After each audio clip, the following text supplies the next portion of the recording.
안녕하세요, 툰빵입니다. 오늘은 정말 저희가 바라고 기다렸던 시간이죠. 신앙인이여 이렇게 살라 시간입니다. 네, 오늘 함께 하실 분으로 말씀드릴 것 같으면 동네 중앙교회에서 이분을 모르시는 분이 없죠. 모를 수가 없죠. 제가 감히 이런 표현을 해도 될지 제 개인적으로는 말씀의 대가라고 표현을 하고 싶네요. 저도 같은 생각입니다. 실제로 청년들 중에서는 이분의 설교를 듣기 위해서 교회에 정착한 청년들 있잖아요. 뭐 물론 있죠. 그리고 소개를 덧붙이자면 이분의 시선은 항상 다음 세대를 향해 있다. 네, 미래의 지도자를 키우자. 언제나 미래의 지도자를 키우시는 동네 중앙교회 정성훈 위임 목사님을 소개합니다. 반갑습니다. 안녕하세요, 안녕하십니까.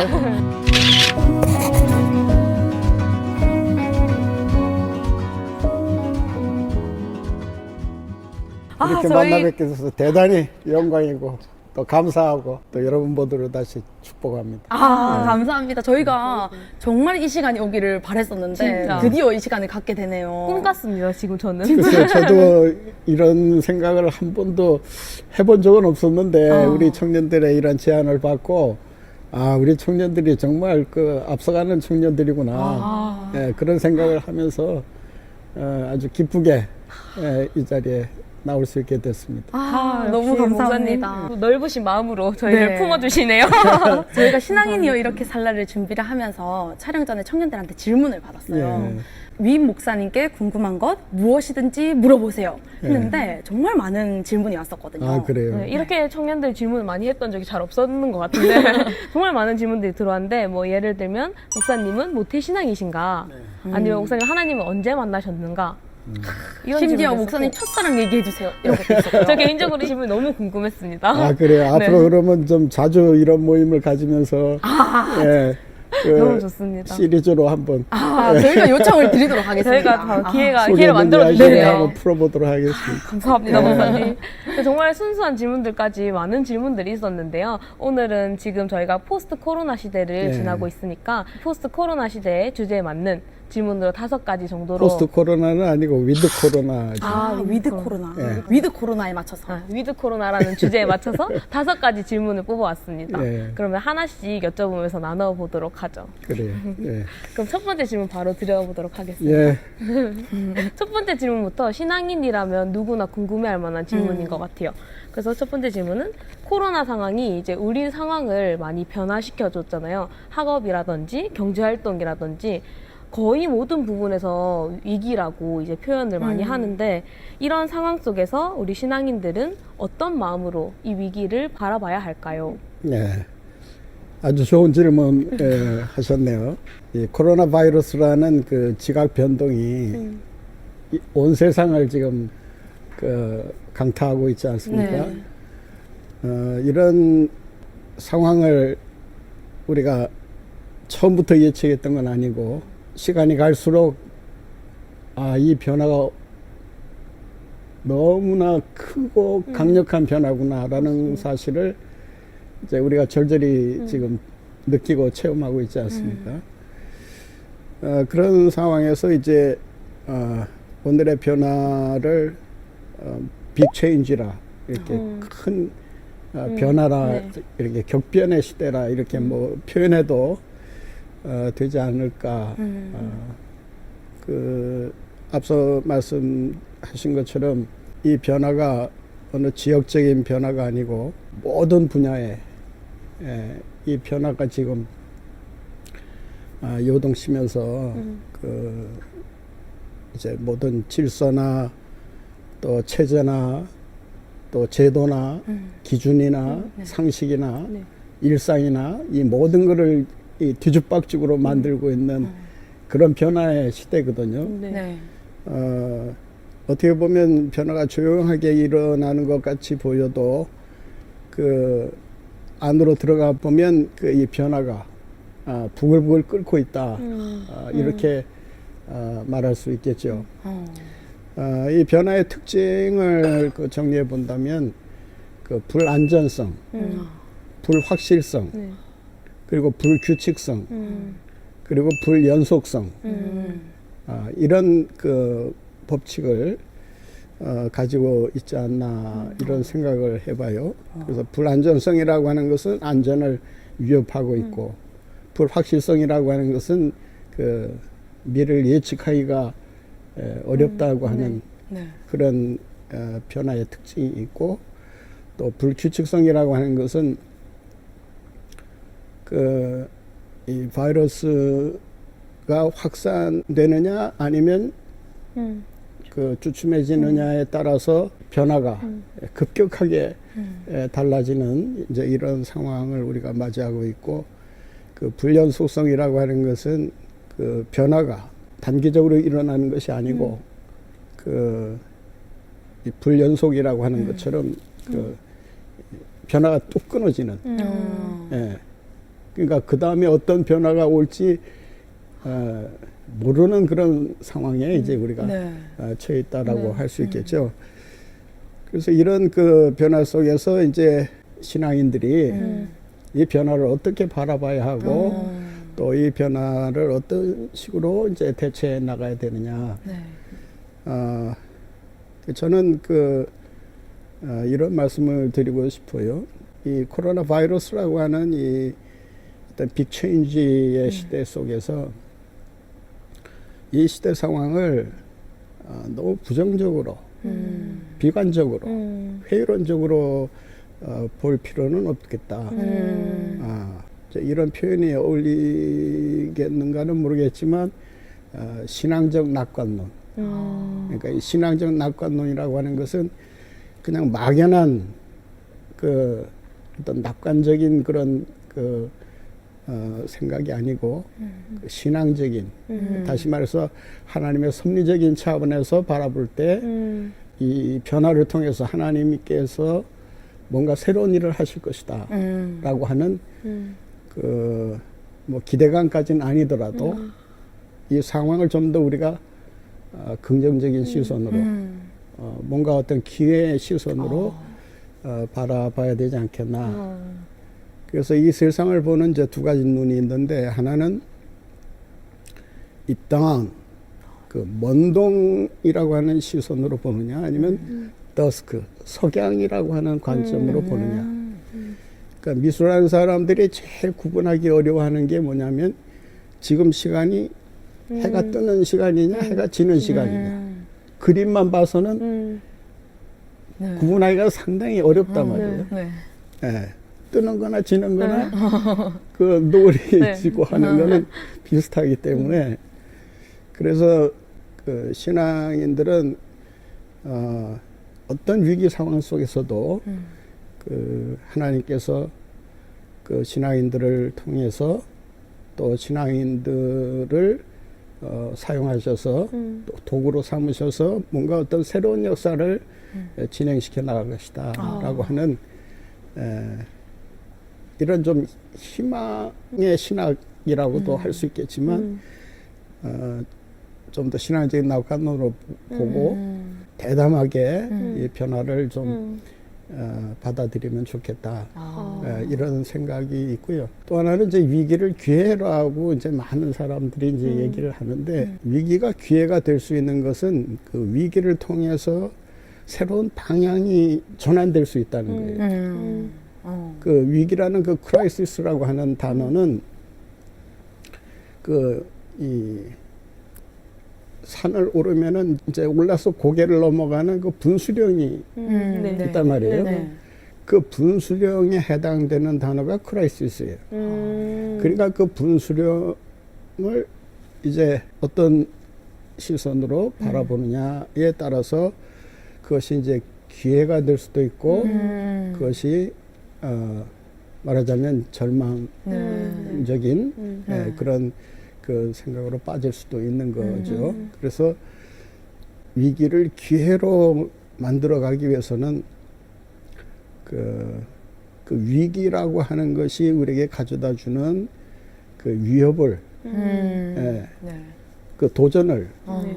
받아들이고 거기에 대항할 수 있는 그런 도전의식을 갖는 것이 이런 변화의 시대 속에서 가장 중요한 의식이 아닌가 이런 생각을 하죠. 그래서 성경에 보면 하나님께서 쓰시는 위대한 인물들의 특징이 리스크 테이커들이었다. 그 리스크라고 하는 것은 네. 위험이라는 말이고 테이커라는 것은 이제 취한다는 건데 그 이 리스크를 취하는 사람. 뭐 사업을 하더라도 그 이 리스크를 그 감수할 수 있어야 그래야 투자를 하는 거 아니겠어요? 그러니까 네. 투자라고 하는 것은 그 투자를 통해서 성공할 수도 있고 또 실패할 수도 있단 말이죠. 이제 이런 상황에서 그 리스크를 과감하게 테이크하면서 도전해 나갈 수 있는 돌파 정신 이런 것이 좀 필요하지 않겠나.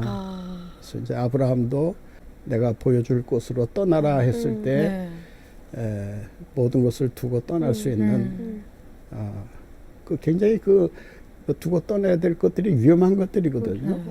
그게 없으면은 생존이 정말 어려워질 수도 있고 위험에 처할 수도 있고 예.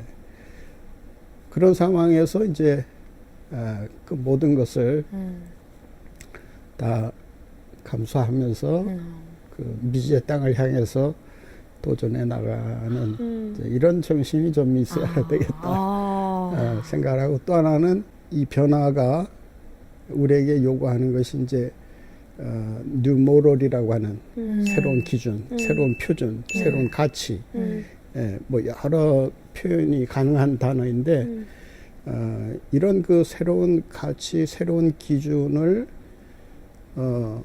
정한 대로 따라가는 사람들이 아니라 이런 가치나 기준이나 표준을 메이크할 수 있는 그러니까 이걸 만들어서 누군가를 하여금 따라오게 할 수 있는 예. 그러니까 이 변화는 이제 우리에게 새로운 판을 짜라는 거거든. 예. 그러니까 하나님께서 이제 이 변화를 왜 주셨느냐라고 했을 때 이제 기존의 어떤 그 우리가 옳다고 생각했었던 거, 또 상식이라고 생각했었던 거, 기준이라고 생각했었던 거 이런 것들이 이제 허물어지고 있는 이제 이런 상황에서 그 뉴 모럴이 작용하는 그 세상, 새로운 그런 가난을 만들어 가라는 그런 그 차원에서 이제 이 변화를 우리가 바라봐야 되지 않겠나. 그래서 전에 우리 저 청년교회가 그 찬양한 것처럼 물론 그 하나님이 웨이메이커시지만 하나님을 따르는 그 우리 신앙의 젊은이들이 그 젊음을 가지고 그 웨이메이커 역할을 할 수 있는 그런 기회가 되었으면 좋겠다. 그런 생각이 들어요. 첫 번째 질문부터 너무 좋은데요. 네, 한편의 설교를 들은 것 정말. 같았습니다, 진짜. 저는 사실 리스크 테이커가 좀 많이 와닿았던 것 같아요. 그 신앙인들을 설명해 주시면서 많은 신앙인들이 리스크 테이커였다 이렇게 말씀해 주시는데 요즘 사실 젊은이들이 처한 환경도 리스크 테이커들이 많은 것 같거든요. 그래서 정말 좀 첫 번째 질문도 제가 약간 울컥해가지고 감동이 많이 오는 것 같습니다. 아이고. 너무 좋습니다. 네, 고맙습니다. 그럼 바로 두 번째 질문 가볼까요? 네, 두 번째 질문은요. 목사님, 우리가 코로나 바이러스로 인해서 저희 교회뿐만 아니라 대부분의 교회들이 지금 온라인 예배를 드리고 있잖아요. 근데 이 온라인 예배를 두고 갑론을박이 정말 많은 것 같더라고요. 그래요. 이 온라인 예배가 맞다 아니다. 네네. 근데 실제로 대부분의 신앙인들이 저만 하더라도 평생을 이제 현장 예배를 드리다 보니까 위험을 무릅쓰고 현장 예배를 드려야 되나 이런 생각도 들 때가 있는데 과연 지금 대면하지 못하는 예배, 이 온라인 예배를 우리가 어떻게 조금 받아들여야 될까요?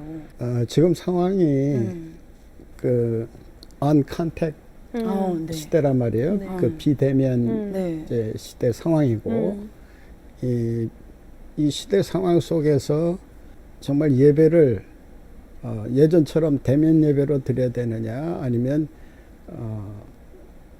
온라인으로 영상으로 예배를 드려야 되느냐 이제 여기에 대한 그 주장이 첨예하게 지금 부딪히고 있는 것 같아요. 맞아요. 그런데 저는 그 대면이냐 비대면이냐를 떠나서 형식과 내용의 문제라고 생각이 들어요. 무슨 말이냐면 그 어떤 형식에 담아서 예배를 드리느냐. 그러니까 비대면이 옳다, 대면이 옳다, 뭐 이런 논쟁을 떠나서 네. 예배라고 하는 것을 그 어떤 형식에 담아 드리느냐. 그러니까 중요한 것은 그 이 컨텐츠, 내용이지. 네. 형식은 뭐 중요하긴 하지만은 그 내용에 비해서 그렇게 중요하다라고 말하기가 어렵단 말이죠. 그러니까 중요성만 놓고 본다면 내용이 사실은 중요하고 네. 네. 그 형식이라고 하는 것은 그 내용을 담는 그릇인데 그 예배를 대면이라는 그릇에 담아 드리느냐 아니면 비대면이라는 그릇으로 담아 드리느냐 그런 차원에서 이제 문제가 되는 것은 예배를 드리는 사람의 자세. 그러니까 대면 예배를 드리더라도 그 예배 드리는 사람의 자세가 형식적이고 위선적이라면 그 예배는 아무리 대면 예배를 드리더라도 네. 하나님께서 그러한 예배를 그 역기화하셨던 것처럼 그러한 예배가 참 예배라고 보기는 어렵단 말이죠. 네. 비대면의 상황에서 비대면 예배를 드리는 그 예배자의 자세가 정말 하나님이 기뻐 받으실 만한 그런 그 영과 진리의 예배라면 그 예배는 누가 뭐라 해도 네. 정말 참 예배요, 건강한 예배다 이렇게 말할 수 있겠죠. 그런데 이제 이 비대면이라고 했을 때 이제 쉽게 우리가 생각해 볼 수 있는 그 단점이 이제 몇 가지가 있어요. 첫째는 그 영상 예배로 비대면 예배로 드릴 때 그 예배가 매우 수동적인 소극적으로 참여하게 되는 이제 이런 문제가 이제 생길 수가 있고 따라서 그 어떤 능동적인 참여를 통해서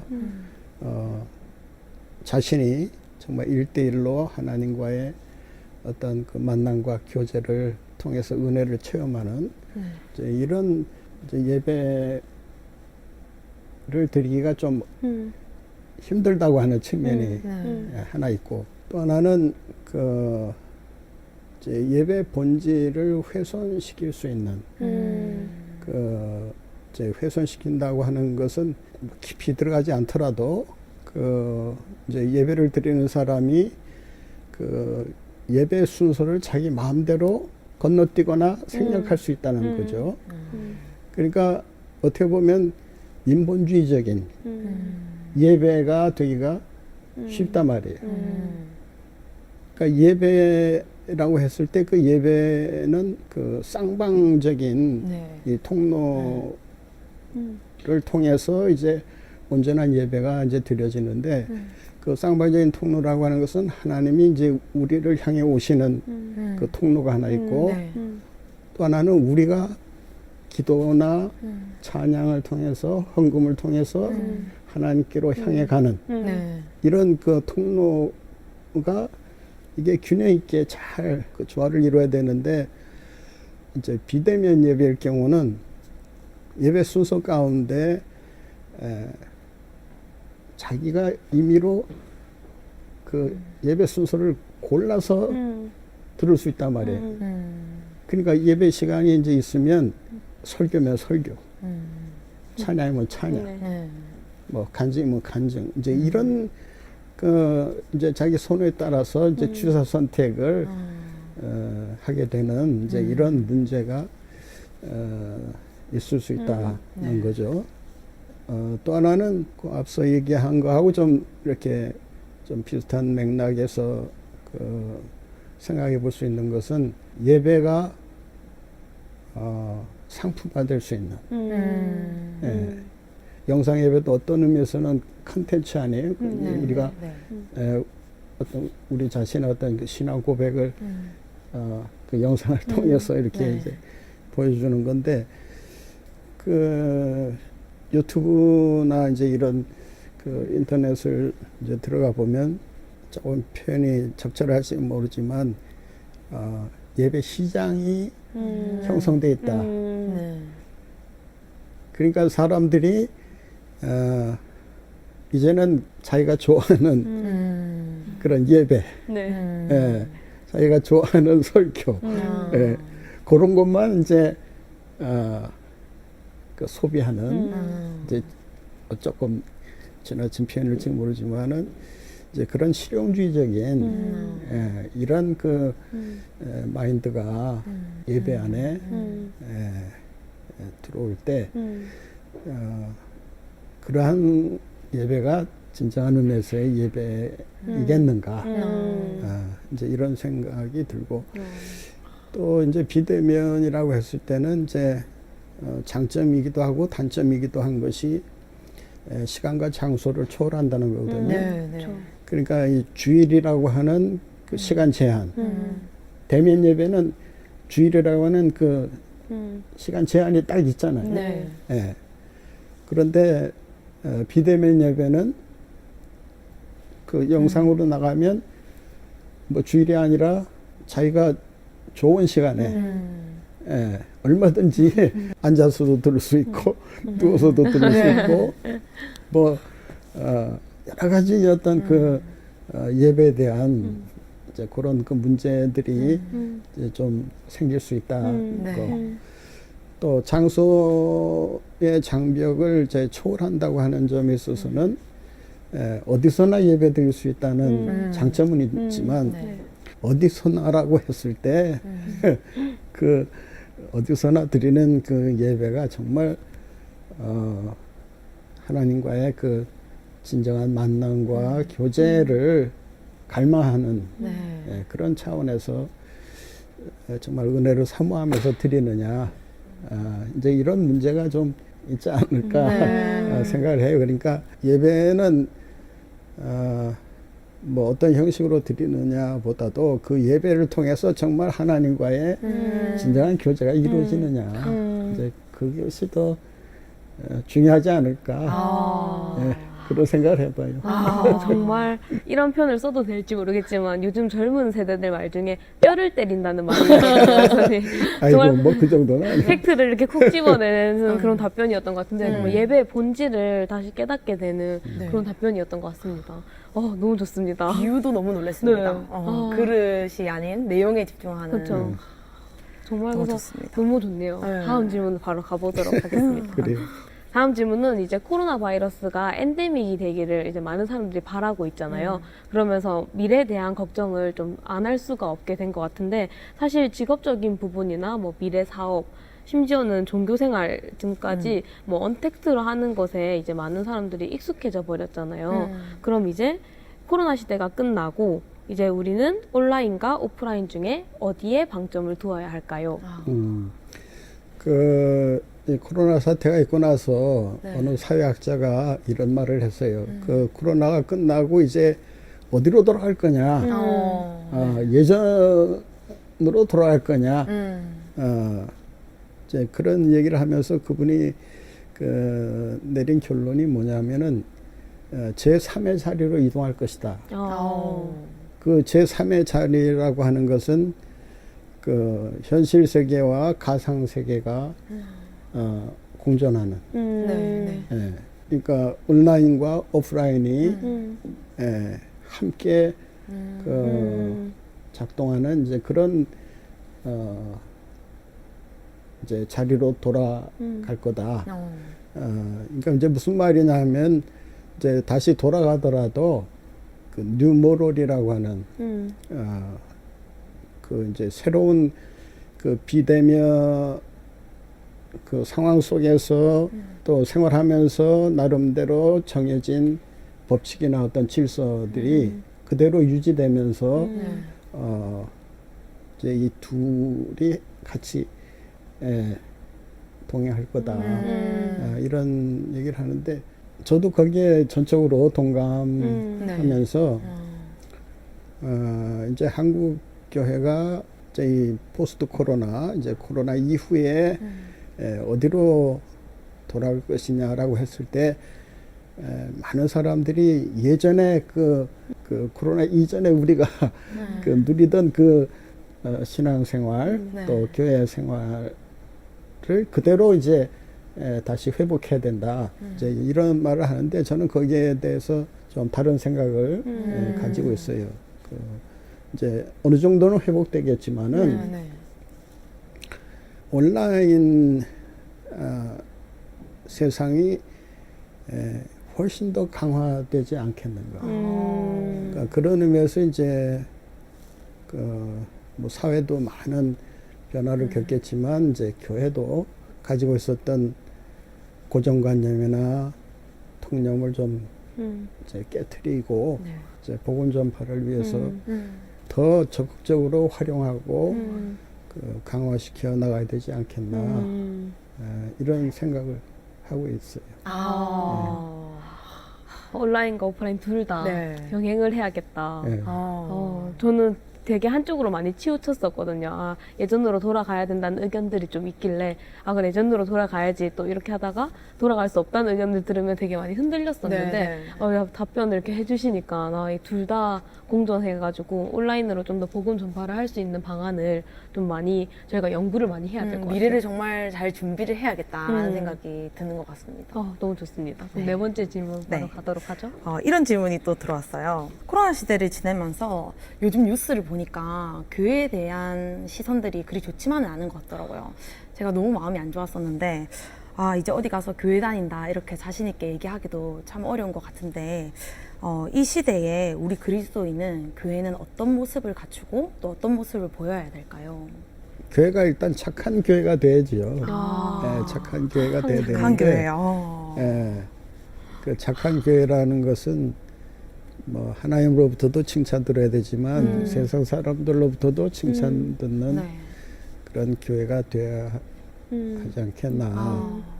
오히려 그 위기를 조장한다든지 어떤 위기의 어떤 그 한복판에 서 있는 것처럼 그 세상 사람들에게 비춰져서는 오히려 교회 문을 가로막는 결과를 초래하지 않겠나 이제 이런 생각을 하죠. 코로나만이 아니라 그 이제 교회가 가지고 있는 그 좀 교회답지 못한 그 부정적인 이미지들 물론 이제 이런 부정적인 이미지라는 것은 세상 사람들이 이제 교회를 깎아내리기 위해서 일부러 만든 이미지일 수도 있고 또 그런 이미지를 줄 만한 그런 원인 제공을 교회가 하고 있기 때문에 또 그런 이미지로 비춰지는 감도 없잖아 있죠. 있는데 이제 이런 그 위기와 변화 속에서 교회가 어떤 그 롤 모델이 되지 않으면 이제 세상 사람들이 이제 아무래도 교회에 대해서 실망하게 되고 네. 또 심한 경우에는 또 배신감까지도 이제 가질 수 있는 네. 이제 그런 그 요소가 뭐 어느 시대나 잠재해 있지만 이 코로나 시대에 더더욱 이제 그런 부정적인 이미지들이 나타났을 때 이제 그에 따르는 그 이제 파고 효과가 사실 너무 크거든요. 네, 그러니까 네. 이제 예수님께서도 말씀하신 것처럼 내가 뱀같이 지혜롭고 그 비둘기같이 순전한 그런 삶을 살아야 된다. 말씀하신 것처럼 좀 뱀의 슬기, 지혜가 좀 필요한 시대가 아닌가 이런 생각을 하면서 좀 교회가 그 사회로부터 지적받는 그런 그 부정적인 이미지들을 뭐 하루아침에 뭐 바꿀 수는 없는 거고 또 교회라는 데가 사실은 죄인들이 네.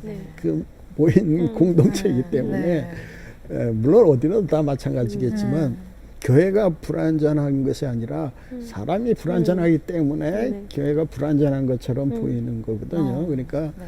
그런 가운데서도 이제 교회는 항상 이제 빛과 소금의 역할을 다해야 한다고 보고요. 이제 그렇게 하기 위해서는 개인 구원이라는 차원을 넘어서서 저는 사회 구원이라는 좀 더 구원의 개념을 확대해서 우리가 생각하고 접근할 필요가 있지 않겠나.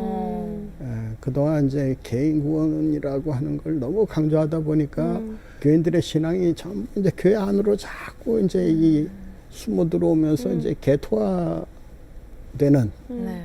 그러니까 스스로 장벽을 치고 이곳은 거룩한 곳이다 네. 라고 하면서 이원론적인 그런 사고에 빠져 네. 있었거든요. 그러니까 이제는 교회가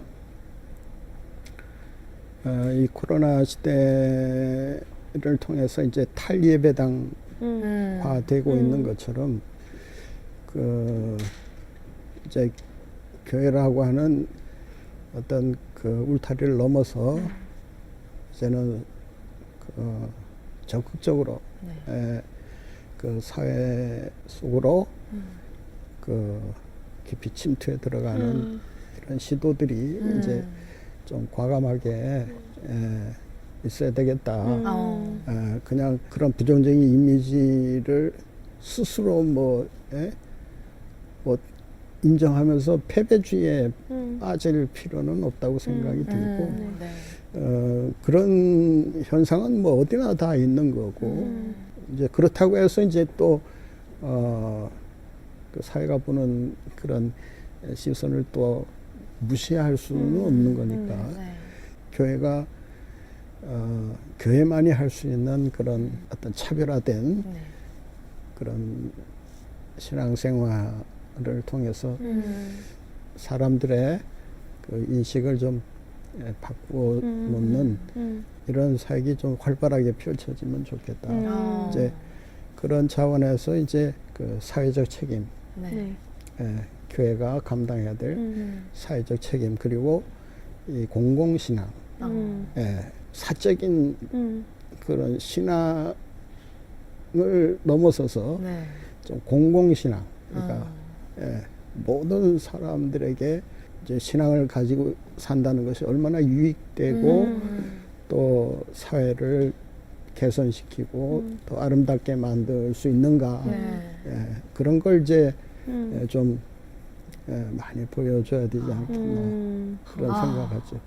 와, 정말 교회가 가져야 할 정석이 아닌가, 네. 마인드의 정석이 아닌가라는 생각이 들 정도로 너무 정리를 잘 해주시는 것 같아요. 역시 이런 상황일수록 이 교회가 앞서 말씀해 주신 것처럼 위기를 이제 기회로 좀 바라보고 이런 걸 많이 준비해야겠다는 생각이 많이 드네요. 너무 좋습니다. 네. 그러면 벌써 마지막인가요? 아, 그래요? 너무 아쉽습니다. 시간이 어떻게 가는지 모르겠는데 마지막 질문이네요.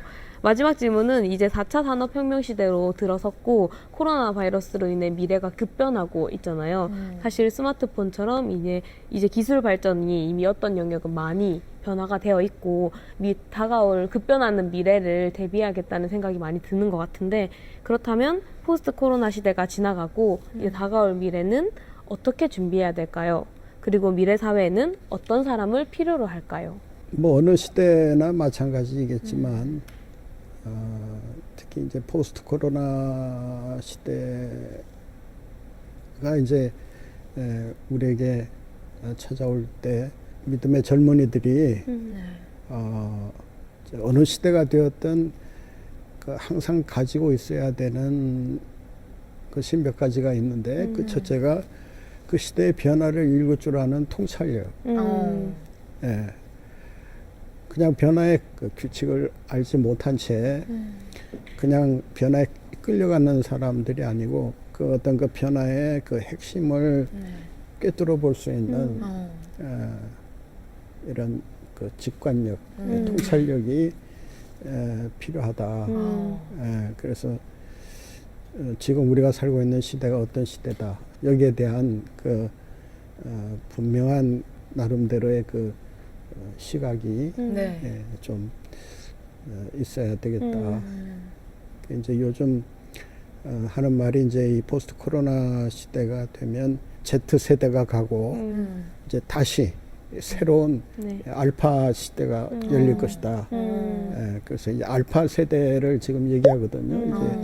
이제 이 알파 세대는 지금 태어나서 10세까지 아이들을 가리키는 이제 그런 용어인데, 이제 이 아이들은 이제 코로나 시대 속에서 코로나가 아니면 경험할 수 없는 그런 독특한 경험을 한 세대란 말이죠. 그래서 이제 이런 시대 속에서 그 시대를 예리하게 분석하고 그 변화의 흐름을 또 추적하면서 해석할 수 있는 이 통찰력. 또 하나는 이제 이 시대를 영적으로 분별할 수 있는 이 spiritual discernment, 영적 분별력이 있어야 되겠다. 하도 이제는 그 뒤죽박죽인 그런 혼돈의 시대 속에서 뭐가 선이고 뭐가 악이고 뭐가 진리고 뭐가 거짓인가를 그 분별하는 이런 그 분별력이 없으면 거짓의 유혹에 쉽게 넘어갈 수 있고 또 거짓의 희생양이 될 수밖에 없는 이제 이런 상황 속에서 그런 영적인 분별력, 통찰력과 분별력, 그리고 이제 이 변화의 시대를 뚫고 갈 수 있는 그 말씀이라는 나침판. 예. 한번 내가 설교하면서 진리의 그 진리 위에 굳게 서라고 했는데, 진리의 말씀을 붙잡지 않으면 온갖 그 거짓과 가짜가 남많은 세상에서 진짜. 그 뭘 따라가야 될지를 모르는 거죠. 예. 그래서 그런 분명한 나침판이 있어야 되겠다. 이제 이런 생각을 하고, 또 하나 이제 바라고 싶은 것은 우리 젊은이들이 그 사고의 유연성, 좀 이 플렉서빌리티가 좀 있어야 되겠다. 이제 미국에서 성공한 사람들의 그 성공 요인을 이제 통계로 냈는데, 그 제일 가장 많은 답변이 뭐냐면 성공하려면 이제 유연성을 가져야 된다. 예. 그러니까 이 변화가 이제 수시로 바뀌는 이 세상 속에서 이제 그 사고가 한 곳에 이렇게 고정돼 있으면 그것만 그 붙들고 살 수밖에 없는, 그래서 새로운 변화를 능동적으로 대처해 나가지를 못하는 거예요. 그래서 그 유연성이라고 하는 것은 그 뭐랄까 그 약사빠르게 행동하는 걸 말하는 것이 아니고 그 어떤 상황에 처하든지 사도 바울이 말한 것처럼 일체의 비결을 배웠다. 내가 가난에 처하든 부에 처하든 어떤 상황에 있든 내가 자족하기를 배웠다는. 그러니까 그것은 뭐냐면 어떤 상황에서든 그 상황을 뚫고 나갈 수 있는 그 이제 유연성을 가지고 있었다는 얘기인데, 뭐 노파심인지는 모르지만 요즘 젊은이들이 너무 그 좀 유연성을 잃어버리고 있지 않나. 예. 좀 사고의 유연성도 있지만은 좀 행동의 유연성도 조금 좀 주어진 상황을 이제 거기에 붙들리지 않으면서 그 변화를 변화시켜 갈 수 있는 이제 그런 그 이제 유연성, 그러니까 통찰력과 분별력과 그리고 말씀이라는 그 나침판, 그리고 유연성, 이제 이것을 가지고 살아간다면 어떤 상황에서든 승리할 수 있는 승리자들이 되지 않겠나, 그런 생각을 합니다. 듣기만 해도 든든해지는 것 같아요. 벌써 이미 미래의 사회로 다가갈 준비가 다 완료가 된 느낌인데 너무 좋습니다. 아, 고마워요. 예. 이렇게 5가지 질문이 모두 끝이 났는데요. 아쉽지만 끝으로 이제 어려운 시기에 2021년을 맞이하게 되었잖아요. 그래서 보고 싶은 우리 성도님들과 이 영상을 보고 있는 많은 사람들에게 짧은 응원의 한 말씀 부탁드립니다. 예, 사랑하는 동래중앙교회 성도 여러분, 많이 보고 싶고 또 그날을 또 기다리며 또 이렇게 기도하며 지나가고 있습니다. 이 어려운 시대 속에서 반드시 하나님께서 더 아름답고 복된 미래를 열어주실 줄 믿고 그 믿음으로 한 걸음 한 걸음 승리하며 살아가시기를 간절히 바랍니다. 감사합니다. 감사합니다, 목사님. 오늘 정말 좋은 시간이었던 것 같아요. 네. 그죠? 오늘 이렇게 위임 목사님과 함께 신앙인이여 이렇게 살라 함께 해보았는데요. 오늘 정말 유익했던 것 같아요. 네. 어떠셨어요?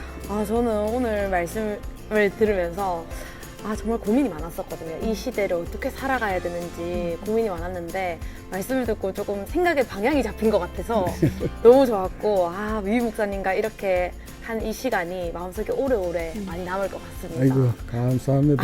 잘 들으셔서 감사드리고. 이 영상이 많은 사람들에게 또 전 세계에 공유되어져서 정말 많이들 이렇게 위기를 기회로 이렇게 이겨나갔으면 좋겠습니다. 너무 그래요. 감사합니다, 오늘. 네, 고맙습니다. 네. 저도 사실 코로나 바이러스라는 예기치 못한 이런 상황을 만나면서 머릿속이 되게 혼란스러웠거든요. 근데 그런 혼란스러웠던 생각이나 신앙들이 되게 많이 자리가 잡히는 것 같아서 되게 감사한 시간이었고 앞으로 말씀해 주신 것처럼 다가올 미래를 주님 안에서 잘 대비해야겠다는 생각이 들어서 꼭 못다한 질문들을 이 시간이 꼭 다시 왔으면 좋겠어요. 빨리 그 시간이 왔으면 좋겠어요. 그래요. 꼭 못다한 예. 질문들은 다음번에 기회가 된다면 기회를 만들어서라도 꼭 가졌으면 좋겠다는 생각이 들었습니다. 감사합니다. 오늘 시간 내주셔서 너무 감사합니다, 네, 목사님. 오늘 너무 귀한 시간 감사합니다. 감사합니다. 그럼 저희는 다음 영상으로 찾아뵙도록 하죠. 감사합니다.